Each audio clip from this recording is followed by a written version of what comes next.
This kid's Okay, cool LAV, bro. He's pushed up in our spawn. works. And we'll never actually know where that C4 went or who it killed, but all I know is it was pretty awesome. But what's going on, guys, in the works?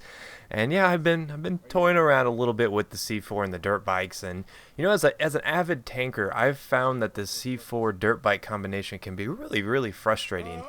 Because for whatever reason, it's really hard to hit those things with the hitboxes, because sometimes you'll shoot right in front of them and then all of a sudden they'll come flying through your explosion and C4 your brains out. But we are using the L86, which is a support gun that you don't see used all too often. I figured I'd mix it up a little bit. This is one of the weapons I still need to work on getting a server star with, and I still am working on my server star quest. I need to get back into streaming, but all my PC problems the last week and a half, 2 weeks, just kind of derailed me from doing all my streaming and making videos altogether. So I am trying to get back in the swing of things. I know content has a little bit, spread out lately. Like I said, problems really got me derailed, but I think I'm back on track. But we are playing some Rush here on Sabalon Pipeline, and this and Nebadon Flats, or however the heck you pronounce that map, are probably the two most frustrating Rush maps in this particular expansion for in-game.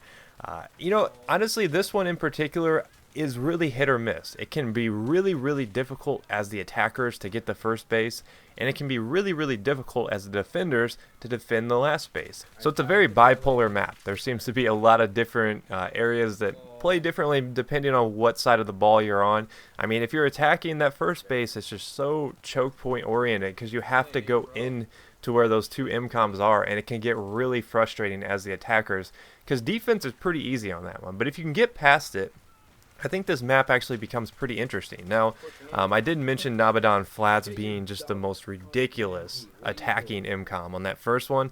That one is super frustrating. But I think when it comes down to it, this map probably plays the most frustrating as a defenders. As you get pushed back further, it seems like it gets harder and harder. But then on the attacking side, you really have to be smart about the way you approach the MCOM. And I think that's where the LAV really comes into importance, as you'll see us whip it out here. And that kind of sounds wrong. But we do get it out here after we finally take this, as I do some moving and shaking here to make sure that we get this MCOM. But then I finally get taken down by a helicopter, I believe. But we do finally get this MCOM, which it was taking us a while to push up here. And it's really difficult on some of these maps to get the right positioning. I think that's the most important thing I could ever stress on the in-game maps, is that you have to have the proper positioning. As you see there, the Havoc finally takes me out. But we're going to hop into the LAV here, and I'm going to show you guys how to push them back on the last base, because it can be tricky. If you don't get in the right areas, if you don't get up there so that your team can kind of get into there, it's really hard to really do anything. I mean, it gets to the point where your team is just pushed so far back that you can't flank around and get anybody. But that's the thing that I'm going to kind of talk about, because that's both a tip for defending and attacking. So if you're pushed to the point where you're pushed all the way back on this map on the last MCOM, that's where the LAV comes into play. This is a really good strategy if you go along the outliers of the map. I kind of play these rush maps like you have to take it from the outsides and then push in. You kind of have to push them in towards the MCOM so that they get more, trapped in there. It's basically open season once you do that. But as a defender, you want to try to avoid, and I thought I was a repair guy. What was I thinking? But as a defender, you want to avoid that, because that's the one thing I see a lot of teams do, is they get so overzealous that they push all the way up. I mean, they push up as far as they can, and then what happens is you're pushed so far up, once they get behind you, you really don't have a chance of defending the MCOM, which is essentially what happens here once we start pushing them back with the LAV. We can get behind them, and then the guys that are pushed up don't really stand much of a chance, because people are spawning in and out of the LAV.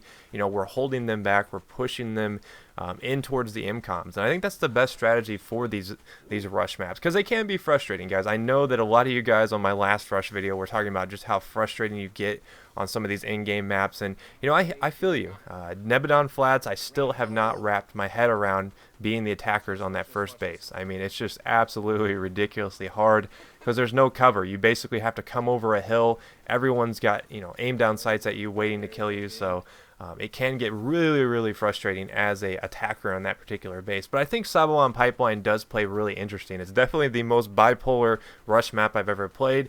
It seems like every MCOM is flipping who has the advantage, attacker, defender, which, is actually kind of nice, as you see us get Javelin right here coming up. And our streak finally comes to an end. But a pretty good run in the LAV. It shows you guys how you can really push them back. And this is a more full-length gameplay. I thought you guys might enjoy a larger look at some rush tactics. But we do end up winning.